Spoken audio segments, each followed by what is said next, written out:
Olá pessoal, eu sou Alessandro Marim Pietri, estou aqui para a gente começar a live de hoje, uma live especial, onde a gente vai conversar sobre a questão do cinema e a relação da família com o cinema nesse momento de distanciamento social, que está todo mundo em casa e que a gente vai tentar pensar em filmes, em a importância do filme, em como lidar com essa dinâmica, né, dentro de casa e por que essa linguagem, o que essas narrativas cinematográficas podem contribuir para a gente construir as nossas próprias narrativas.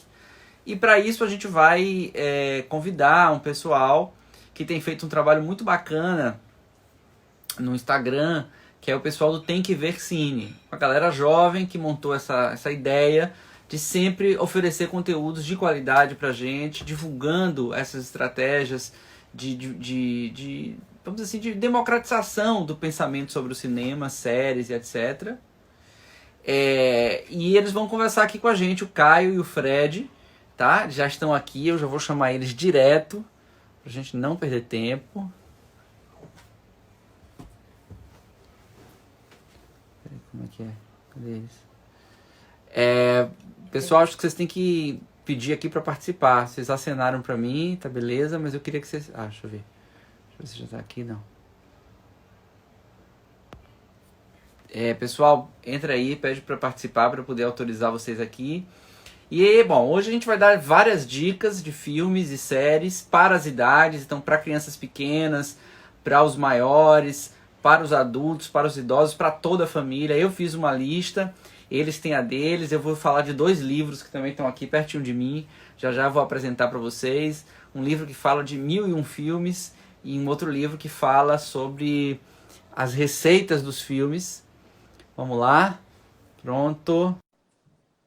Caio e Fred do Tem Que Ver Cine estão entrando aí em alguns segundos. Olá, meus amigos! E aí, Ale? E aí, Ale, Beleza? tudo bom? Boa noite, pessoal. Tudo bem com Boa vocês? noite. Tudo certo e com você aí? Tudo Tudo massa. ótimo. Vocês conseguiram, né? Estar os dois juntos, que bom. Seguimos as orientações, estamos aqui. Que massa, que bom. Pra gente é um orgulho, uma honra ter vocês aqui, tá? O trabalho que vocês estão fazendo é um trabalho muito bonito, que a gente acompanha, que a gente quer divulgar para o maior número de pessoas possível. A gente adora cinema, adora arte como um todo. Eu sou pessoalmente uma pessoa que me formei assistindo filme. Quando eu era adolescente, a coisa que eu mais fazia na vida era assistir filme. Na época, ainda era uma época, acreditem, do videocassete, tá certo? Então a gente tinha que rebobinar a fita. Se não rebobinasse a fita, pagava uma multa, tá certo? Você imagina como era a minha vida. E eu tinha praticamente uma sociedade com a videolocadora e chegou um momento que vocês não acreditam. Eu assisti todos os filmes da videolocadora. E não havia mais filmes. No momento que ele falou, olha, você vai ter que rever alguma coisa porque você viu uma velocidade que a gente não conseguiu repor. Então, realmente é uma coisa que eu gosto muito e a gente vai conversar sobre isso. Eu queria que vocês falassem um pouco onde surgiu, só para responder aqui a Silvinha, sim, vai ficar salva. A gente salva 24 horas no Instagram e depois a gente lança lá no YouTube. Eu queria que vocês começassem falando como surgiu essa ideia de montar esse perfil, não sei se chama perfil, não sei como é que chama, essa conta aí no Instagram, que é o Tem Que Ver Cine, para oferecer essa informação desses conteúdos para o público geral. Como é que surgiu isso? Massa. A gente queria agradecer também o convite. A gente ficou muito feliz de participar desse espaço que você sempre abre com seus seguidores. E o Tem Que Ver começou de uma forma muito natural, na verdade, porque desde que eu conheço o Fred, a gente sempre gostou muito de ver filme, a gente sempre teve um grupo de amigos que sempre gostou muito de ir pro cinema, ficar discutindo, todo tipo de filme, a gente ficava indo assistir, depois discutir juntos.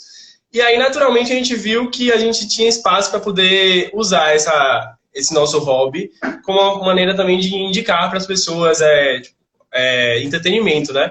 Então, existem outras páginas, mas a gente nunca tinha visto uma página que tivesse o conteúdo tão selecionado da nossa maneira, que a gente gosta de transmitir. Enfim, de uma maneira descontraída, de todos os estilos, porque às vezes a gente vê que tem gente que gosta muito de um estilo, tem gente que gosta de outro, mas a gente tem essa missão, entre aspas, de indicar todos os estilos. E aí a gente decidiu criar essa página e começar a se aventurar nesse meio das redes sociais aí. E aí e assim, ganhamos nós, né? todo mundo, todo mundo. E aí a gente quis fazer uma página colaborativa, né? Um pouco diferente nesse sentido. Então a gente já começou fazendo alguns dos nossos seguidores que mais participavam, comentavam, curtiam, a gente dava a oportunidade deles indicarem quais são os filmes que eles gostam, né? Para passar isso também para outras pessoas. A gente sabia que, na verdade, nossa missão não era nem só mostrar o que a gente gosta, mas o que nossos seguidores mesmo gostam, né? Então, o Tem que Ver, na verdade, ele é um livro em branco, né? A gente vai escrevendo ele a cada semana, a gente vai tomando decisões, a gente vai conversando, e aí a gente convida pessoas para fazer, né, a lista, né? A gente faz alguns quadros, fez alguns quadros diferentes, a gente indica, além de filmes também, algumas séries que a gente gosta. Então é muito uma página em branco, né, que a gente vem construindo aí semana a semana. E me ocorreu agora que de repente a gente pode pensar numa parceria mais ampla, que é pensar em filmes que sejam dedicados do grupo para o próprio grupo, ou seja, que as crianças possam fazer um texto indicando o filme para outras crianças, que os adolescentes possam fazer uma resenha de filme, ou seja, e de repente isso pode ser uma ideia, né? A gente pensar nisso no futuro. Mas está antecipando, na verdade, o convite que a gente ia fazer. Está antecipando aí. Eu queria ouvir de vocês uma coisa que, para mim, é meio redundante, porque deve ter aí alguns amigos que foram amigos da minha infância, da adolescência, e sabem o quanto o cinema foi decisivo para a minha formação, né?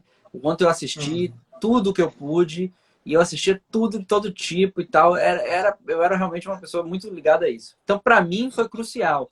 Mas eu queria saber de vocês, assim, vocês acham que o cinema ele é um tipo de linguagem que, de alguma maneira, estrutura a nossa formação enquanto sujeitos, a arte como um todo, mas o cinema como uma linguagem que é uma coisa meio transcendente, né? Não sei se para vocês mas quando um filme ele é bom, ele é bem feito, você faz um mergulho ali e você parece que você é transportado mesmo. O livro faz isso, o teatro faz isso, mas na perspectiva do cinema, como é que vocês veem isso? Com certeza, assim, na verdade, particularmente minha paixão do cinema começou quando eu percebi isso, né? Assim, de uma forma geral, a gente aprecia a arte, sobretudo, de qualquer maneira, né? A gente consome bastante arte, a gente acredita que é muito importante para as pessoas a arte, né? Que ela vai além do que a gente tem no nosso dia a dia, do nosso corriqueiro de trabalho, enfim, tudo que é cotidiano e simples, a arte transcende, né? Ela traz algo novo. E aí o cinema entra com uma celebração mais forte disso. Quando eu comecei a gostar mesmo de filmes, eu olhava para os filmes de uma maneira que eu via que ele tinha outras mensagens subliminares a transmitir. Isso que me interessou bastante. Não é só o que eu estou vendo ali bruto, mas é aquela música que o filme está passando, que está causando emoções na gente, as cores, a iluminação, tudo isso que faz parte do conjunto cinematográfico que me encanta, nos encanta. Então, eu acho que é dessa forma que a gente vê o cinema como uma coisa que não é só para divertir, também, mas não é só para vender, né? Que hoje em dia o cinema se tornou muito comercial, mas é uma coisa que faz a gente refletir, faz a gente pensar em questões da vida, e enfim. E também, às vezes, tem um fim só recreativo mesmo. Sim. Nós temos uma certa diferença geracional, né? E você vê uma diferença do comportamento das gerações, quando você pensa, por exemplo, na geração dos seus pais, na geração dos seus avós e na geração de vocês. Vocês notam uma diferença do comportamento geracional em relação ao cinema? Você acha que essa geração de vocês é uma geração mais ligada ao cinema do que foi, por exemplo, a dos seus pais ou dos seus avós, ou ao contrário? Vocês têm algum pensamento sobre isso? Sim, sim. Primeiro, o acesso, né? Acho que hoje a gente tem acesso a uma gama enorme de filmes, assim, diariamente. A gente tem o catálogo da Netflix. E não tem que rebobinar. Exatamente. Então, o acesso vai passando de geração para geração, né? Mas, com certeza, acho que a gente também tem muito acesso a também informação do que está por trás das câmeras hoje. Muito mais. Então, a gente entende um pouco mais de conceitos de efeitos, conceitos de forma de se filmar, fotografia. Então, eu sou muito apaixonado por isso, o Caio também. A gente gosta muito de adentrar de como o filme foi feito, o que é que ele está passando, a mensagem que ele está passando por trás, não somente do enredo, do roteiro, mas também da forma que ele foi feito. Então, a gente tem muito acesso a isso. Então, a gente enxerga o cinema de outra forma, né? Acho que o acesso muda muito isso. E assistir filmes com pessoas mais velhas, né? Então, que nós, né? E também assistir filmes com pessoas mais novas, que nós também é diferente, né? Acho que a geração mais atual, talvez, a de Luca, ela tem muito acesso a muita mais informação do que até a nossa, né? Então, já nasce já imerso no YouTube, na Netflix, então já sabe já como é esse mundo, então já assiste também de outra forma, né? Eu me preocupo com uma coisa. Primeiro eu vou responder aqui a Márcia e a Regina, que ela perguntou a gente divulgar uma lista de filmes. A gente vai divulgar. Hoje eu vou falar alguns, eles vão falar outros. Eu já sei, Fernanda me soprou aqui no ouvido que uma parte da lista que eu fiz sem ver a deles tem tangência com a deles, então a gente vai se repetir. Mas amanhã a Desenvolver vai produzir um card com todos esses filmes e a gente vai lançar uma espécie de resumo da nossa conversa de hoje, então vai rolar. Mas eu me preocupo com a coisa que você falou, que é o seguinte, eu acho também que a facilidade do acesso democratizou essa linguagem de maneira espetacular. E isso fez com que a geração de vocês, e mais ainda do meu filho, a do Luca, tenha muito mais acesso do que a que eu tive, o meu pai, meu avô e assim por diante. Mas, por outro lado, eu tenho um receio que é a fragmentação da linguagem, na linguagem das séries, e eu me pergunto assim, se as pessoas, se a facilidade de alguma maneira diminui a suportabilidade da pessoa ao filme. Não sei se vocês notam isso, assim. Como pra gente era muito difícil, a gente ia lá, pagava por um filme, pegava uma fita, havia um ritual, parava, se assistia, e era aquele momento, e tinha um tempo para ver, porque você tinha que devolver para pagar. Então, tudo isso meio que nos empurrava ao imperioso de cumprir aquele rito. Quando você está deitado no seu sofá e você vai zapeando em milhares de conteúdos, há uma certa tendência a começar a ver um filme, parar, mudar, começar a ver outro, parar, e ter uma certa dificuldade de acessar o filme por completo, o que a gente chamaria, de uma certa maneira, de certa forma preconceituosa, de certa forma pós-conceituosa, de uma certa geração zapping, né? Essa ideia de ir zapeando pelos programas. Vocês notam isso ou vocês não percebem? Sim, eu percebo isso na minha experiência pessoal mesmo, porque quando eu assisto algum filme que retrata uma época que já passou, assim, eu percebo como era um evento e o cinema, né? Como eu sou uma pessoa da geração da ZX, não sei nem lembro mais qual é, final do século passado, eu já estou num período de transição disso aí, né? Eu vejo nos filmes antigos, ou filmes que retratam épocas antigas, que as pessoas iam pro cinema, lotavam as salas e ficavam, tipo assim, às vezes era uma parada tão pouco produzida, mas era tão fascinante para as pessoas que a atenção, aquilo era muito mais, era de uma forma mais especial, eu acredito.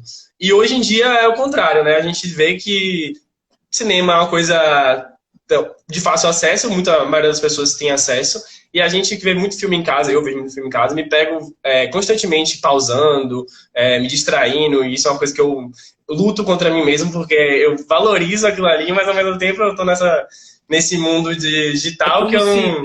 Que, de certa forma, a democratização pagasse o preço da perda do rito, da ritualidade, de ritualizar aquela história de ver o filme. E a Lori Lued, ela disse o seguinte, nossa, passamos mais tempo escolhendo o filme na Netflix do que assistindo. E é um dado de realidade. Isso fala muito de um livro, dois livros, um chama-se O Paradoxo da Escolha, do Schwartz. E ele fala que no mundo onde você tem tantas possibilidades, o ser humano ele fica com dificuldade de escolher, porque ele dá um exemplo, por exemplo, da calça jeans, que antes de comprar uma calça jeans quando eu era estudante na escola, era muito simples, porque havia dois modelos, os caros e os baratos. Todas elas embaixo do externo, certo? Era aqui embaixo do peito, era enorme aquela coisa, e eram as caras e as baratas. E mais, você se ajustava a calça não existia para você. Ou seja, eu que sempre fui muito magro, nunca o comprimento da perna era condizente com o comprimento da cintura. Então, você tinha que ajustar a calça para caber em você. E hoje, essa ideia de que existe um produto perfeito, feito para você, faz com que a gente tenha uma certa dificuldade de nos ajustarmos à realidade daquele produto. E o cinema passa pelo mesmo. Quer dizer, a gente teve lá uma cena que a gente achou chata, a gente muda e sem o menor comprometimento afetivo com aquilo que está acontecendo. Vocês acham que isso é uma questão que a gente precisa enfrentar? Por isso que a gente lançou a nossa página também, né, Ale? Acho que a gente deu a opção da gente facilitar essa escolha. Mas concordo muito, assim. E às vezes a gente está assistindo o filme e a gente já está pensando no próximo que a gente vai assistir e não degusta aquele da forma que ele tem que ser degustado, né? Então é uma coisa também meio banal, né? E aí a gente sempre tenta trazer isso de uma forma explicando por que tem que assistir o filme. Nas nossas legendas a gente sempre destaca, né? Por que tem que ver. A gente sempre tenta trazer curiosidades. E me ajuda muito. Filme. Me ajuda muito. Eu acho que vocês cumprem um papel muito importante, porque diante de tanta oferta, o Caetano faz uma pergunta muito importante na década de 70, na sua música Alegria, Alegria. Quem lê tanta notícia? Quem aguenta tanta notícia? Quem aguenta tantos filmes, né? Eu tenho uma lista de débitos de livros e filmes que eu nunca consigo dar conta. A minha nunca vai acabar, com certeza. Que nunca acaba. E quando vem alguém como vocês e faz lança aquela luz sobre aquilo nos ajuda a pré-selecionar, nos ajuda a escolher. Meio que vocês fazem um trabalho de grande relevância, que é uma peneira, um filtro desse mundo de coisas que a gente tem para ver. E isso conversa com um outro livro, que é um livro do Lipovetsky, chamado A Sociedade da Decepção. Então ele fala que diante desse mundo onde a propaganda faz a gente acreditar que tem sempre um produto para a gente vive muito decepcionado, porque a expectativa é inversamente proporcional à satisfação. Quanto mais a gente espera, mais a gente se frustra. E eu acho que o cinema também passa um pouco por isso, né? Se a gente for ver os filmes, alguns dos filmes que foram sucesso para a minha geração, não teriam metade dos recursos. E quando eu digo recursos, não é financeiros, é de toda a ordem, que muitos filmes hoje têm e que terminam passando, né? Aliás, o Oscar desse ano, não sei se vocês concordam, foi um pouco isso, né? Muito bom. Grandes filmes, né? Não sei, eu não entendo muito disso, mas assim, grandes filmes, você fica ali pensando, né? Só em pensar, por exemplo, o Parasita e o Coringa, você olha e fala, só isso aí já é muito, né? Eu costumo dizer que o cinema atualmente tem quebrado algumas barreiras interessantes, né? O que você tem falado é que eu acho que, na verdade, serve de uma regra geral na sociedade, a modernidade, ela traz essa questão paradoxal, né? A gente ganha umas coisas e perde outras. E nessa questão do cinema, a gente talvez perca realmente a apreciação daquela arte de forma pura, mas a gente ganha com acesso, a gente ganha com visibilidade em outras questões, porque antes também o cinema era uma coisa muito restrita. Era, sobretudo, muito a lógica de Hollywood, de quem tinha dinheiro para fazer os grandes filmes. E também também dava visibilidade a poucas pautas, de uma forma geral, né? E hoje em dia a gente tem essa gama enorme de pautas que têm sido tratadas. A gente tem um filme coreano que ganhou o melhor filme, o que eu acho incrível. E essa é que a gente tem que se apegar a essas coisas, eu acho, né? Tipo, com as coisas boas que surgiram. E aí, enfim, seguir. Aí a gente tem que fazer alguma coisa com isso, né? Porque não dá pra gente ficar também se queixando e fazendo o que o Bauman chamou de uma retrotopia, que é pegar o passado e enaltecer o passado, esquecendo suas dificuldades, porque como o presente está muito difícil, a gente fica fazendo um amor ao passado. Aliás, tem um filme do Woody Allen, que não sei se vocês já viram, que fala muito disso, que é o Meia-Noite em Paris. Um dos filmes preferidos de Caio. Então, ele fala disso, né, Caio? Que é sempre o passado é melhor do que o que a gente está vivendo, né? O que você acha? É um saudosismo, né, um pouco, mas eu acho interessante porque nesse filme especificamente a gente tem um acesso a uma produção artística de uma época anterior, num contexto moderno, né? E isso mexe com a cabeça do protagonista. Não sei se o pessoal todo aí já viu, mas essa é a parte mais interessante também do filme. É como ele tem acesso àquela coisa que ele valorizava, né? Por isso é uma pessoa que conhecia a arte, a literatura mais antiga e começou a viver aquele mundo. E isso interfere a forma como ele se relaciona com as pessoas no mundo, na época dele e tudo mais. Eu acho incrível. Mas rola uma ideia de que sempre o passado está melhor, né? Então, quando ele vai andando no passado, as pessoas daquele tempo, não, mas bom era aquele outro tempo, e sempre a gente tem uma certa retrotopia, né? O ser humano tem isso, né? Ele sempre olha para o passado com um certo... Fernando está pedindo para a gente já começar de sola, dando sugestões de filmes e séries. Então a gente vai fazer o seguinte, tá? Eu vou falar, como eu sou o leigo e vocês são os especialistas, vou falar aqui. Primeiro eu vou falar dos adultos, tá? O que eu pensei? Eu pensei assim, não, eu vou falar de filmes que falem da temática da família, que de alguma maneira a família seja uma parte do enredo, tá? E aí eu selecionei alguns, não sei se vocês vão conhecer todos, e a gente vai conversando sobre eles, depois eu quero ouvir vocês, tá? Porque com certeza o repertório de vocês é muito maior que o meu. Então, a gente não zerou a locadora, né, Ale? Selecionei 10 filmes que eu acho que são legais e não são óbvios, filmes não óbvios. Um é o Roma, que vocês devem ter visto, né? Eu acho um filmaço, acho um filme espetacular. E quem está assistindo a gente, esses são filmes que dá para assistir com os adolescentes. Acho que é importante que os pais e os filhos possam assistir juntos. As crianças não dá, mas os adolescentes dá, porque essa intergeracionalidade faz uma lente sobre os filmes diferente. Então, Roma seria um. Eu tenho 2 da Laís Bodansky, que é As Melhores Coisas do Mundo e Como Nossos Pais. Poderia colocar O Bicho de 7 Cabeças, mas vai ficar muito. Então, Como Nossos Pais e As Melhores Coisas do Mundo são 2 filmes imperdíveis. Quem tá aí assistindo, não deixa de pegar o adolescente, botar embaixo do braço e assistir em família. São filmes incríveis, essa diretora é incrível. Eu acho que esse filme não pode... Acho que entrou na Netflix, inclusive, como Nossos Pais agora, não foi? Ou foi outro streaming? Aí eu não vou saber. Aí a gente pode fazer, a gente pode fazer isso. Resolverem amanhã. A gente faz esse dever de casa. Não tenho como saber. Do Almodóvar, claro, Tudo Sobre Minha Mãe, que é o mais conhecido, mas eu queria sugerir um menos conhecido, que é, claro, quem não viu Tudo Sobre Minha Mãe, para a vida, tecla pause, faz um review, volta e vai assistir. É uma vida pela metade. Mas, quem já viu, talvez não tenha assistido Julieta, que é um filme do Almodóvar que fala dessa temática familiar de maneira incrível e que não é um filme dos mais populares, então eu queria sugerir para quem está assistindo o Julieta, filmaço, um filme maravilhoso para discutir a temática da família. Que Horas Ela Volta, com a Regina Casé. Maravilhoso. Uma atuação.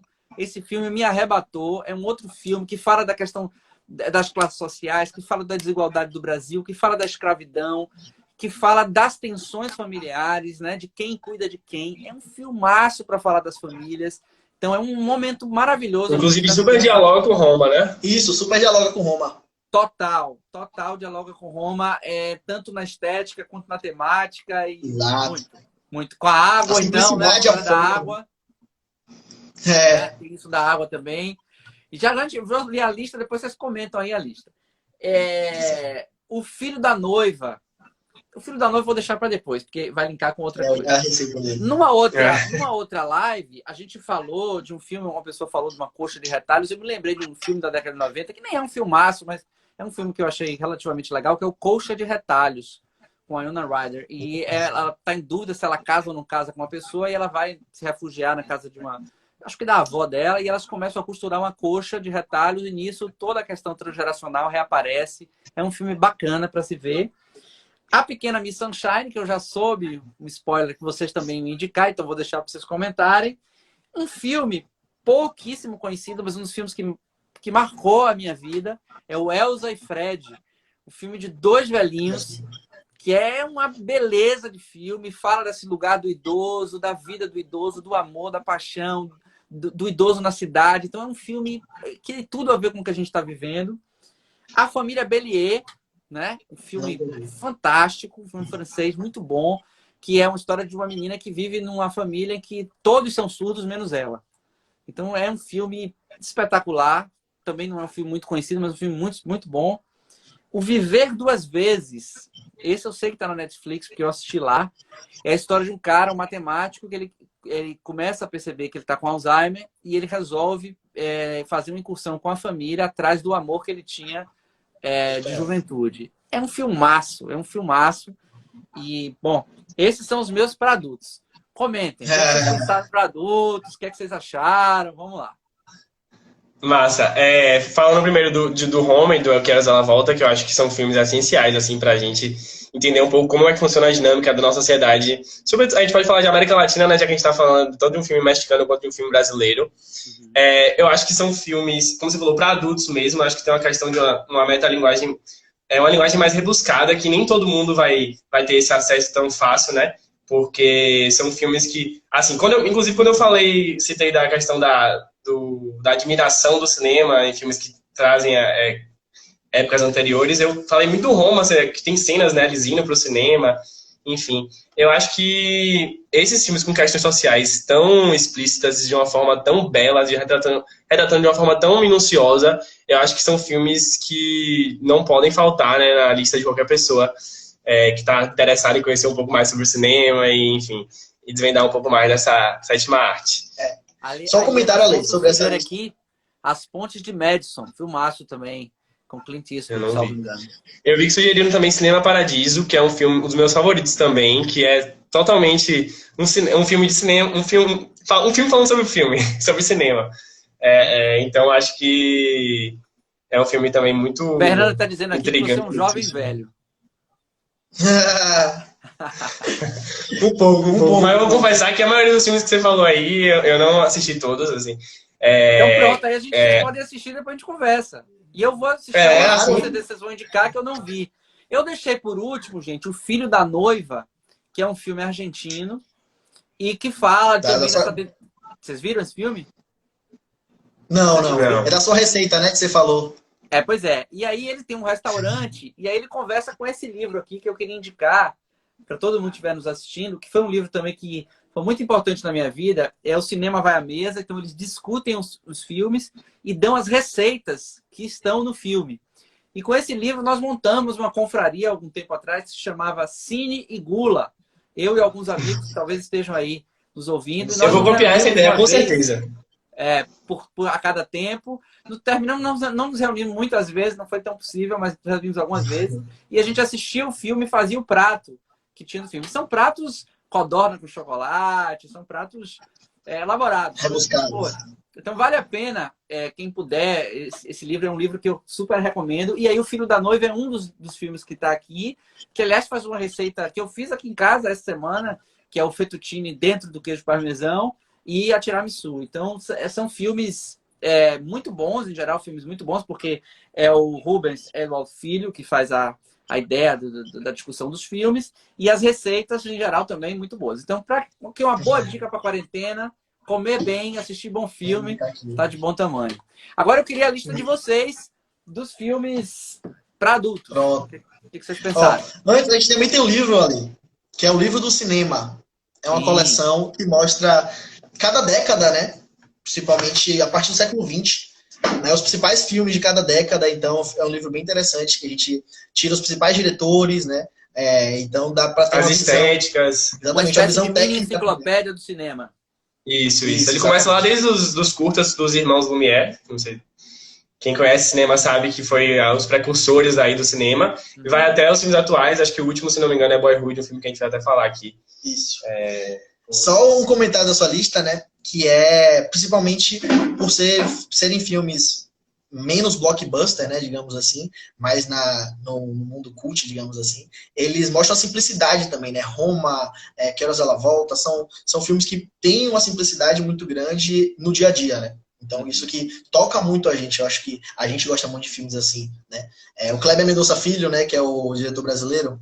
Os filmes dele são muito tecnicamente assim, né? Então, que mostra todos os detalhes técnicos, né? Não nos aproxima bastante. Então, isso toca bastante a gente. Por isso que é importante também as famílias assistirem juntas e perceberem esses detalhes, né? Perceberem como Regina Casé conversa com a gente, como muitos de nossos filhos parecem o Fabinho, né? Que é o menino da família. Então, isso é muito interessante nesses filmes, né?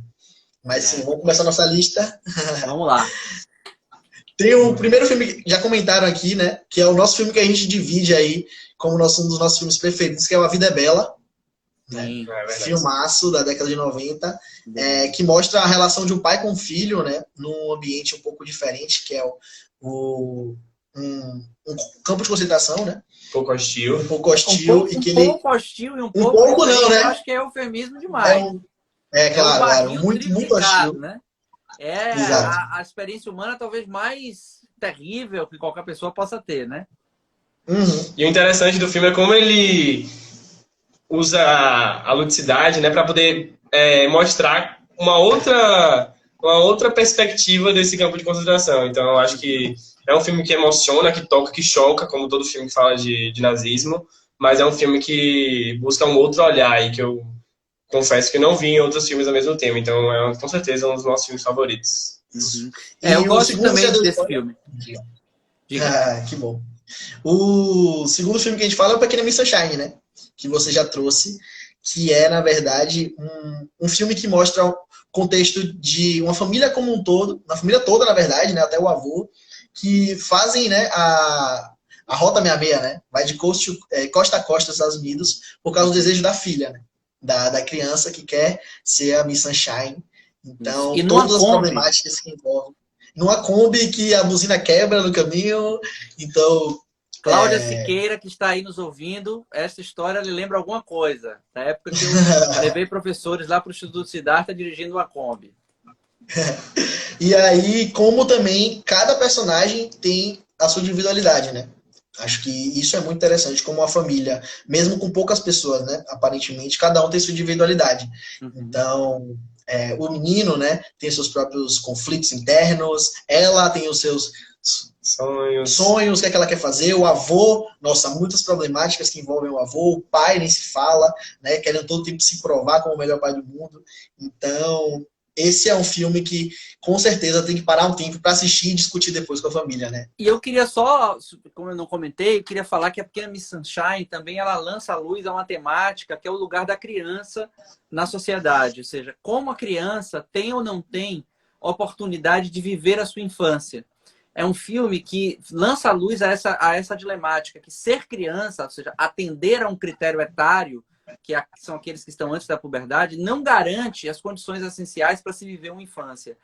E lança à luz a esse lugar da criança de hoje, vivendo sua infância na contemporaneidade. Que lugar é esse, né? A partir da perspectiva da espetacularização da vida da criança, a partir da perspectiva de um certo modelo de imagem, a partir da perspectiva do que é brincar e do que é se expor, dessa ideia de do olhar do outro como algo muito central na sua constituição subjetiva. Então é um filme que dá panos para as mangas, na minha opinião. Márcia Regina falou aí, só não pode dar spoiler, a gente tá tomando cuidado aqui pra não contar o que vai acontecer no filme, pode ficar tranquila. Mas assim, quando você falou que o tema... Eles entendem do riscado, gente, eles não vão fazer isso. Eu sou capaz de fazer, mas eles não. Além, quando você falou que o tema era família, Pequena Miss Sunshine foi um dos primeiros que veio na nossa cabeça, porque é isso mesmo, tipo assim, além disso que você falou, é um filme que fala muito da convivência familiar, né? É uma convivência que antes se reduzia ao espaço da casa, da família, depois se reduz mais ainda a uma Kombi. Então, como isso pode mexer no emocional e nas vontades de cada um, isso também é interessante. E de uma ideia, gente, muito parecida com o que a gente está vivendo hoje. Aliás, essa mesma amiga que eu brinquei agora, ela disse, você quer conhecer seu relacionamento? Faz uma viagem de muito tempo, né? Então, essa ideia é isso. Imagina o que é você ficar confinado nessa hiperconvivência familiar, que é isso que a viagem da Rota fala, né? Eles ficam imersos neles mesmo por muito tempo. E aí todos os conflitos aparecem. E é um pouco que a gente está vivendo na quarentena, né? Exato. Essa ideia de que as relações familiares elas estão com as suas tensões mais adensadas, mais infladas por conta do excesso de convivência. Exato. Sim. A gente... muitos dos pais, né, entregavam os filhos para as escolas, chegavam de noite, os filhos dormiam cedo, então não tinha muito essa troca, né? Então, alguns filhos iam para a faculdade, enfim. Hoje a gente está vivendo ali 24 horas, 7 dias por semana, se conhecendo mais, né? E aí os filmes ajudam muito nisso, né? Cada vez mais, eu falei, velho. Não, tá prestando atenção aqui nos comentários, o pessoal pedindo dica pra criança, vai ter também. Um outro filme que falaram aí, acho que foi Diego, se não me engano, falou do Capitão Fantástico, é um filme que não tava na nossa lista, mas eu acho que vale super a pena trazer aqui. O Capitão Fantástico é um filme incrível, a gente adora. Fala de uma forma super não convencional de se criar os filhos, né? Que é um filme que fala da convivência familiar também, de um pai com seus filhos. E ele cria seus filhos de uma forma que não é muito comum e tão bem aceita na sociedade. Mas é tão interessante os insumos e o resultado dessa criação que eu acho que vale muito a pena também de assistir. Você já viu? Já, muito bom. Massa, incrível. O último filme que a gente quer indicar, assim, Ale, para o pessoal assistir com adolescente é Boyhood. Né? Você falou que não assistiu, mas Boyhood ele já encanta a partir da história de como ele foi feito, né? O filme filmado num período aí de 12 anos, então acompanhando o crescimento da criança até virar um adolescente, né? Quase adulto. Então, isso já encanta. Então, o filme, muito aquilo que eu falei, da simplicidade, do toque na gente, no nosso dia a dia. Então, pessoas mais velhas lembram da sua adolescência, lembram o que passaram, os conflitos que existem, né, na cabeça de uma criança. Então, existem muitos contextos, né, no filme, e como esses contextos mudam a personalidade de cada filho, né, ao decorrer do tempo. Então, seja esporte, seja escola, então tudo isso Boyhood traz de uma forma muito delicada, né? Foi um filme assim. Esse tá no tem que Netflix? se debruçar. Ele já esteve, se não me engano, acho que não tá mais. A gente pode confirmar. Tá bom. Mas com certeza, em alguma plataforma de streaming está. O Boyhood, ele é um filme que realmente, tipo assim, quebrou barreira, assim, porque o filme, a principal barreira de um filme qualquer, eu acho que eu considero que é o espaço temporal que ele é filmado, né? Não tem como. É uma dificuldade, assim, que hoje a gente já supera com a tecnologia, representar a passagem do tempo, uma passagem longa do tempo, durante um filme. E o Boyhood justamente quebra isso, porque o diretor, que é o Richard Linklater, ele simplesmente se propôs a ficar 12 anos da vida dele, separando um mês, que seja a quantidade de tempo por ano, para filmar um pouco da evolução da vida de uma família. E isso que Fred trouxe, que é, tipo assim, genial, da forma que a simplicidade é trazida, mas como a gente observa a passagem do tempo de forma realmente natural e sem ser, tipo assim, forçado, entendeu? Porque não precisou realmente forçar nada, porque aquele tempo estava passando e os elementos de cada época estavam lá presentes. Exatamente. E que, objetivamente, nem os personagens eram os mesmos, nem os atores e nem o diretor, né? Então, seguramente, e nem o contexto mundial. Sim, isso é incrível. Ó, falando de indicação para crianças. Que a Márcia Regina pede pra gente tentar indicar alguns que estão no Netflix, para ser mais fácil, a gente vai fazer isso. E a minha amiga Samira sugere aqui o Quem Quer Ser Milionário, um filmaço, um filme de ano, realmente filmaço. E As Aventuras de Pi, Leon, ela tá sugerindo aqui. E eu quero mandar um beijo pro meu filho. Luca, beijo, viu? Eu sei que você tá me vendo. Manda um abraço nosso pra Luca também. Beijão. Ale, a gente pode combinar, né? No final, a gente fazer a lista, publicar tanto no seu perfil como no nosso também, a gente colocar onde que encontra os filmes. Porque pode ser mais fácil de fazer esse compilado. As meninas da equipe estão registrando todos os nomes, aí vão fazer essa lista, a gente manda para vocês e vocês aí investigam aonde a gente acha os filmes. E lá no nosso perfil também, todos os filmes, eles estão indicando em qual streaming tá disponível, né? A gente sempre adotou essa estratégia, né, de dizer onde é que está disponível, porque eu acho que é uma forma que facilita a pessoa que tá vendo a indicação de ter acesso àquele conteúdo, né? É isso que a gente via que faltava muito nos perfis de cinema que a gente tinha contato. Porque, enfim, a forma de ver um filme hoje em dia mais fácil são os serviços de streaming, e são uma forma também, além de ser mais fácil, é a forma mais segura. Então a gente sempre está indicando o filme onde ele está disponível lá nos nossos posts. Assim, a gente não recebeu para falar isso não, mas tem muito streaming que tá gratuito, tá? Né? Nesse período de quarentena. Verdade, aproveita. Então é bom para aproveitar esse período e se debruçar. Botar os filmes em dia. Vocês têm mais algum de adulto que vocês queiram comentar?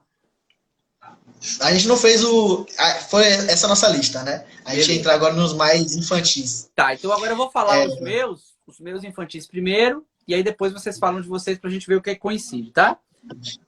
A minha lista de filmes infantis, eu vou falar filmes, mas vou citar também algumas séries, que eu acho também que é uma coisa legal, porque é uma outra linguagem que as crianças gostam muito, tem coisas muito boas, que são acessíveis, estão fáceis e que acho que é bacana a gente indicar.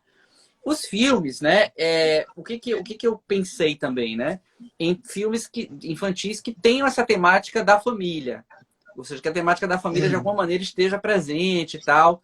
Porque senão seria impossível selecionar, são muitos, não daria. Então, eu pensei no Divertidamente, que é um filme belíssimo, genial, que tem tudo a ver com o meu trabalho, que fala da questão da família, do crescimento da criança, das emoções. É um filme incrível. Viva a Vida é uma Festa, que é uma obra de arte, é um negócio... E quem me apresentou foi meu filho, foi Luca, que assistiu, eu não tinha visto, ele disse, pai, você precisa assistir esse filme, nunca esqueci.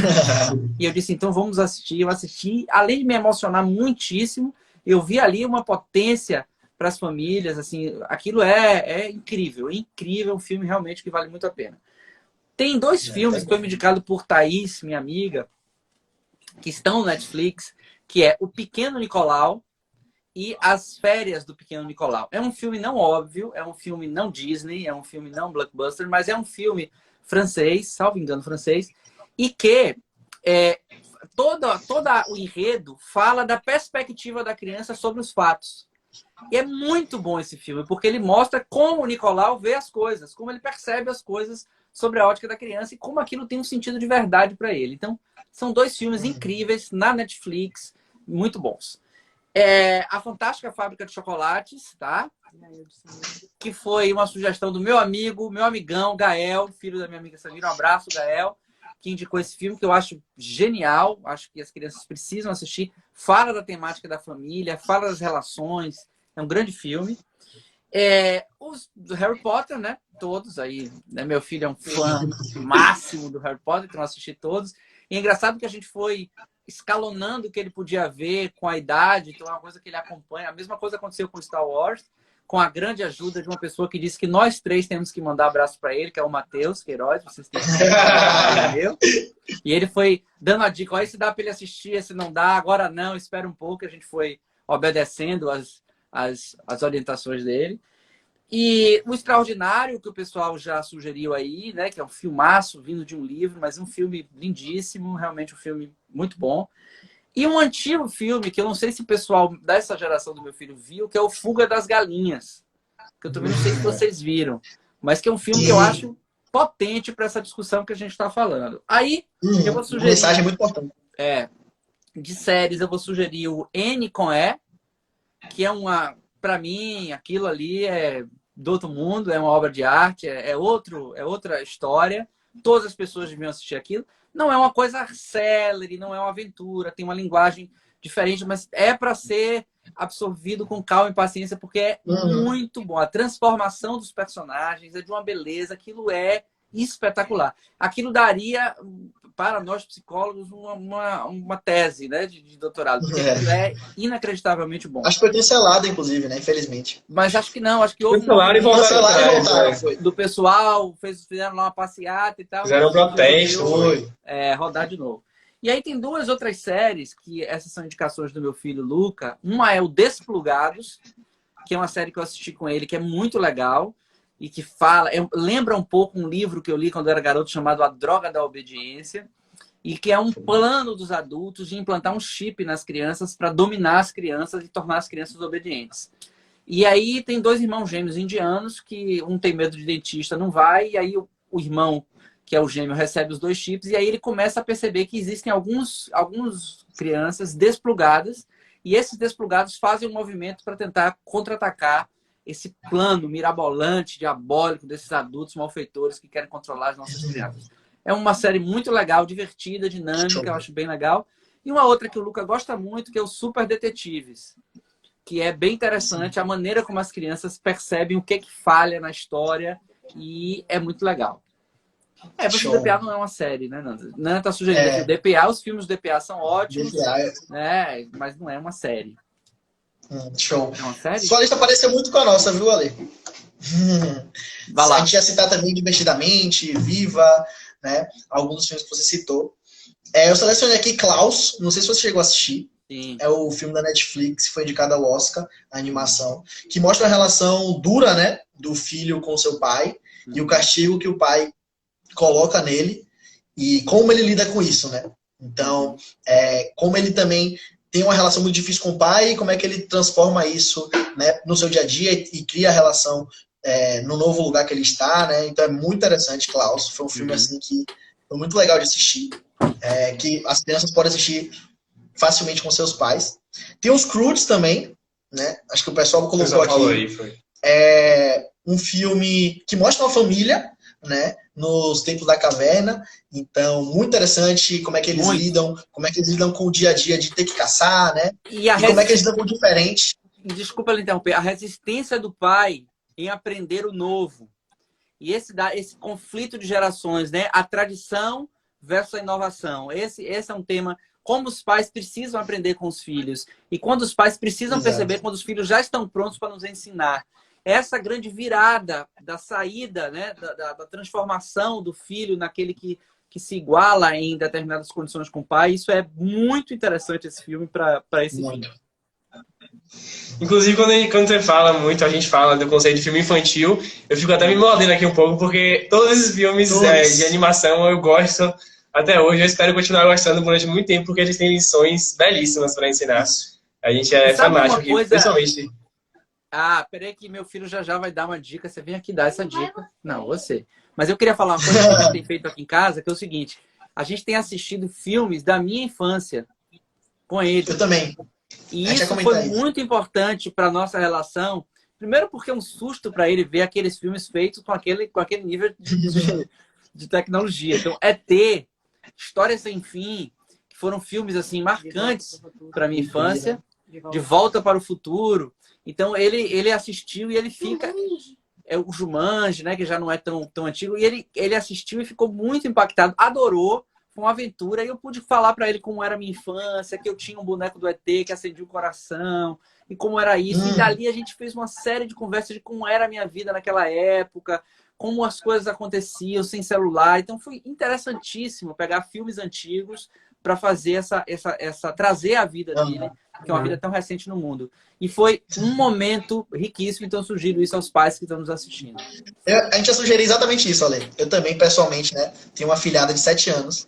E a gente tem 2 semanas, a gente assistiu os 8 filmes de Harry Potter. E ela não queria parar. Acho que o Matheus até foi cauteloso com você, né? Falando igual que o Luca podia assistir, mas a gente assistiu tudo em 15 dias. Caramba. E o interessante é a gente observar como é que eles percebem as coisas que a gente percebia. Né? Então, eu e Caio fomos uma geração que a gente cresceu com Harry Potter, né? Então, Harry Potter era criança quando a gente era criança, ele era adolescente quando a gente era adolescente, ele tinha relacionamentos quando a gente começava a pensar nisso. Então, foi um momento diferente na nossa geração. Já Luca, Duda, que é minha filhada, eles são crianças, né? Então, eles não cresceram com Harry Potter. Então, observar como é que eles percebem a trama de... o que é que Harry tem que fazer, o que é que acontece, o que é que está por trás, qual a importância de Dumbledore, o que é que está por trás dos feitiços, um universo muito, muito amplo. Né? Harry Potter... Os valores que são transmitidos naquela história, né, que estão ali, de certa forma, escondidos ou até mesmo explícitos, mas que eles vão percebendo de uma forma, o Fred estava comentando como era a experiência que ele está tendo, eles vão percebendo de uma maneira tão natural e tão simples que eu hoje, por exemplo, que cresci vendo Harry Potter, quando eu assisto de novo, eu fico, ai, caraca, isso aqui eu não tinha percebido, isso aqui quer essa mensagem. E há ali muitas camadas a serem descascadas, né? Muitas coisas. Ali é um sem fim de possibilidades, né? É incrível, realmente, o Harry Potter. É incrível. Eu acho essa experiência de assistir tanto filmes antigos. E aí, Luca? E aí, Luca?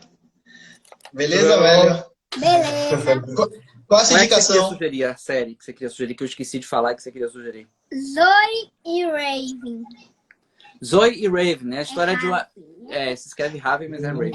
A história de uma menina que vai para o interior da Inglaterra, vindo dos Estados Unidos, e lá ela vai para uma fazenda, e aí tem um cavalo indomável, um cavalo selvagem, e por alguma questão entre ela e o cavalo, ela consegue acalmar o cavalo. Desculpa, filho. E aí tudo começa, e essa história, aí tem as tensões ali no estábulo, ela vira uma montadora, aí todo um enredo.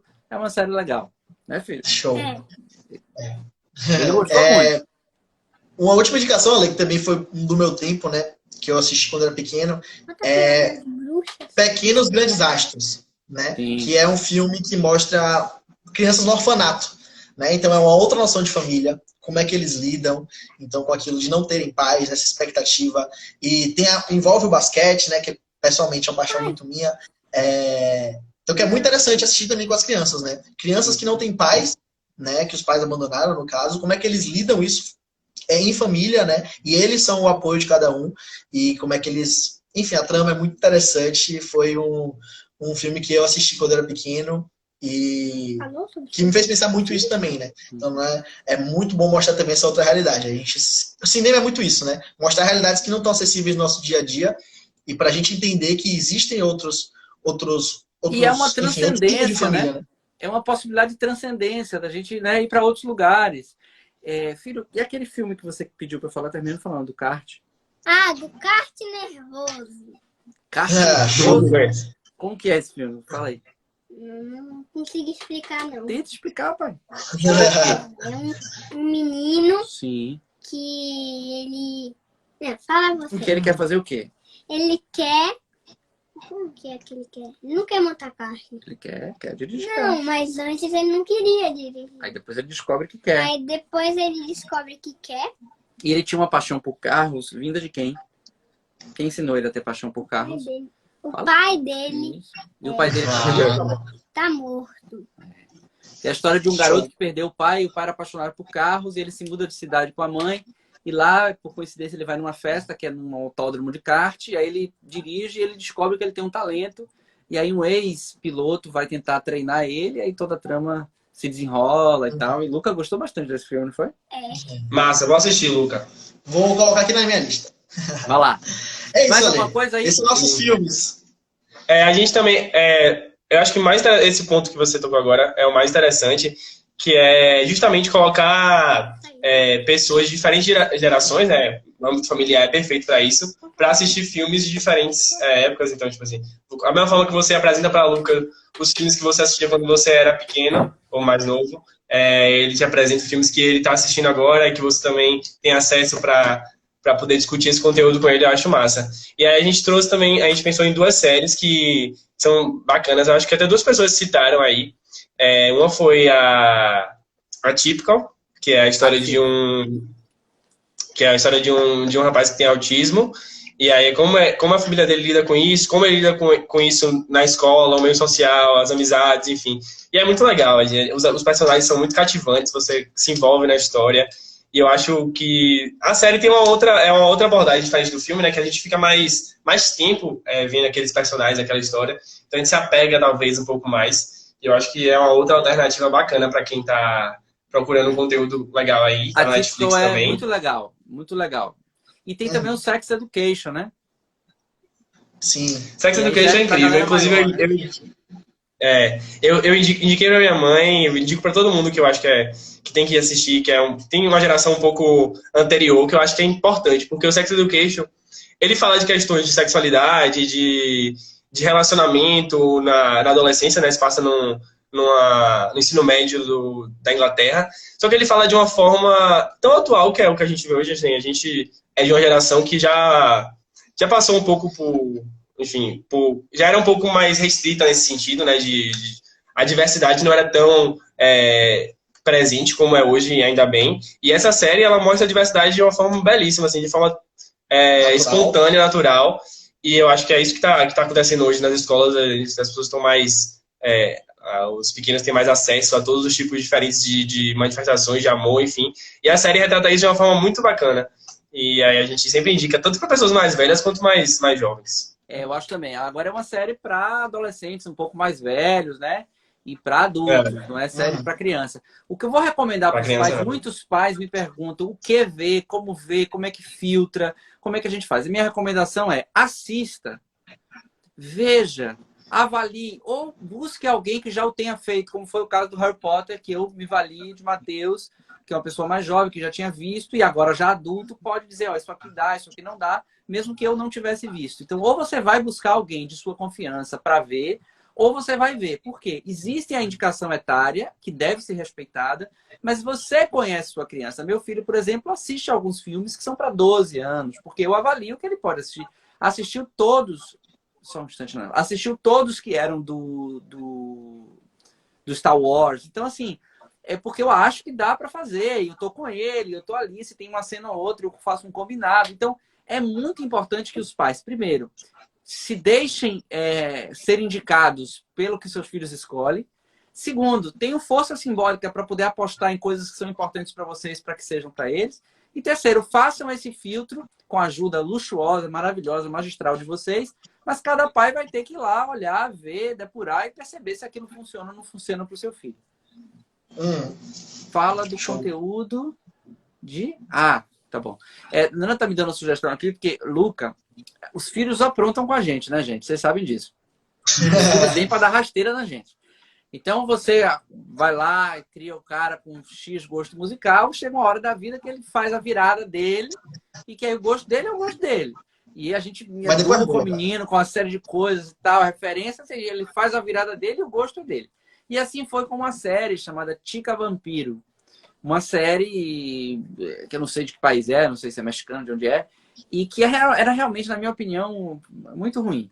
Com todo respeito ao pessoal que trabalha, então era um conteúdo que eu não curtia muito. Mas ele gostava muito daquilo. E eu ficava pensando, meu Deus, por que meu filho gosta disso? Porque tanta coisa boa para ele assistir, ele vai assistir aquilo. Mas ele gostava e respeitava. Chegou um momento que a gente começou a ter umas cenas que a gente começou a achar que não era legal. Eu e a mãe proibimos ele de assistir. E falou, filho, não vai rolar outra coisa, vai ver outra coisa. Isso aqui não dá, isso aqui... você é mais do que isso e tal. Ele fez, cara, ele tinha 6 anos. Ele fez um documento com 6 motivos, um para cada ano da vida dele, para eu deixar ele assistir o Chica Vampiro. Boa, e na hora Luca. do jantar ele disse, eu preciso conversar com vocês. E foi um tom solene. E aí nós ouvimos aquilo e os argumentos eram maravilhosos. Aí eu falei, não tem jeito. É melhor eu suportar o Chica Vampiro do que tirar dele esse esforço todo que ele fez para conseguir o que ele quer, e eu cedi. Tempos depois, Fernanda estava assistindo com ele e tinha uma cena que o Max ele tinha sido largado pela namorada e ele era alérgico a amendoim, e ele resolveu subir numa casa e comer amendoim para se matar. E aí, Fernanda regalou o olho e falou, opa, isso não é conteúdo para criança. Mandou uma mensagem para o canal, para a Globo, falando do que se tratava, etc, etc. E imediatamente eles responderam, olha que maravilha isso, responderam, concordaram e retiraram o episódio do ar e se comprometeram a não mais veicular aquele episódio, porque realmente tinha um conteúdo, e que reportariam aos produtores do conteúdo para que tomassem mais cuidado com essa linha editorial. Então, esse nosso mundo, ele traz coisas como essa, né? Primeiro, a gente não vai, os filhos vão ver coisas que a gente não veria, a gente tem que aprender com eles, a gente tem que flexibilizar, mas também dá a chance de que a gente possa se comunicar com essas pessoas e fazer essa rede de melhora para todo mundo, que foi o que aconteceu lá. Então, acho que esse exemplo é um exemplo bem legal. Exato. Aprendi na dor, né? Com a carne aberta. Mas... Luca, muito inteligente. Orgulhoso, mas tive que aguentar por um tempo mais do Tica Vampiro. Felizmente, agora ele discutiu e tá em outras, graças a Deus. Duas menções honrosas aqui, Ale, que é Tarzan e Rei Leão. Tarzan e Rei Leão. Duas menções honrosas que eu não posso deixar de falar, que são meus filmes preferidos, assim. Acho que minha mãe tá assistindo, ela sabe que eu acho que eu assisti a minha fita verde do Rei Leão, acho que 300 vezes. O meu jogo da memória do Tarzan, eu gravei todas as cartas e ganhava na primeira rodada, porque eu era apaixonado. E mostra também essa relação familiar, né? O Rei Leão, né, toda essa trama, e também o Tarzan, né, que é um homem da família de gorilas, então o pai também renegando aquele filho, né, o diferente, só que o diferente agora a gente está vendo de outro lado, né, que nós humanos éramos o diferente ali. Enfim, tem toda também uma questão que envolve Tarzan a ser discutida, né, mais para os maiores. E uma discussão também sobre essa visão antropocêntrica, né, essa nossa forma de ver as coisas a partir da nossa referência. O Tarzan, ele faz esse deslocamento dessa visão, que a gente tem que olhar com a visão do outro, do que significa para o outro. Então, será que para o Tarzan realmente era melhor civilizar, ou seja, voltar a funcionar como essa realidade nossa humana, continuar lá? Essa discussão é uma discussão muito tensa e que tem a ver com os nossos filhos. Aliás, conversa muito com um livro do Solomon, que é O Longe da Árvore. Essa ideia de filhos que fazem escolhas, tenho 3 minutos, eu estou acabando, que fazem escolhas, porque derrubam, né, a live, que fazem escolhas diferentes dessa árvore genealógica. Então é um filme que eu acho que pode servir muito para trabalhar a questão da diferença, do que é bom para um, não é bom para outro, e das escolhas e etc. Para a gente encerrar, e vou deixar vocês falarem, se despedirem e tal, falar do canal de vocês, eu queria indicar também esse livro aqui, que é um livro que eu ganhei de presente há muitos anos, há pelo menos mais de 10 anos, e é um livro maravilhoso, que divide também alguns filmes por década, e é uma referência, tem muita coisa boa aqui. Quem puder depois pode dar uma olhada. Então, meus amigos, eu queria agradecer enormemente vocês, porque, de fato, o trabalho que vocês fazem é um trabalho lindo, que gera um conteúdo maravilhoso, que ajuda a gente a criar referências e fazer aquela peneira no que a gente vai assistir, que cuida de ser um espaço aberto, de colaboração, etc. Então, toda a filosofia, todo o entendimento do trabalho de vocês realmente é muito encantador. E se despeçam, deixem aí o canal de vocês, suas últimas palavras, por favor. Massa, brigadão pelo espaço, Ale, brigadão pela conversa, foi muito produtiva pra gente também. Espero que o pessoal tenha gostado das dicas. A gente vai com certeza assistir aí os filmes que a gente não tinha visto, que você indicou. É isso, a gente está disponível no @temquevercine para todo mundo. Estamos abertos a sugestões e dicas. Quem quiser fazer lista também de seguidor, a gente já convidou você, vai convidar de novo agora para fazer uma lista para a gente divulgar lá no nosso perfil. Sexta-feira, toda sexta a gente posta uma lista. Maravilha. Contem comigo. Mas obrigadão, se eu puder colaborar, eu compro um megafone e vou sair por aí falando o nome de vocês, porque eu gosto realmente do que vocês fazem, de verdade. Muito obrigado, Ale. Muito obrigado. Valeu. Pessoal, todo mundo que está assistindo a gente, segue esses caras, @temquevercine. Gente jovem, fazendo coisa de qualidade. Um abraço para todo mundo. Obrigado pela paciência de vocês. Um beijo e até a próxima. Sexta-feira, 8h30, aqui no @Desenvolver Bahia. Valeu, galera. Tchau. Isso aí.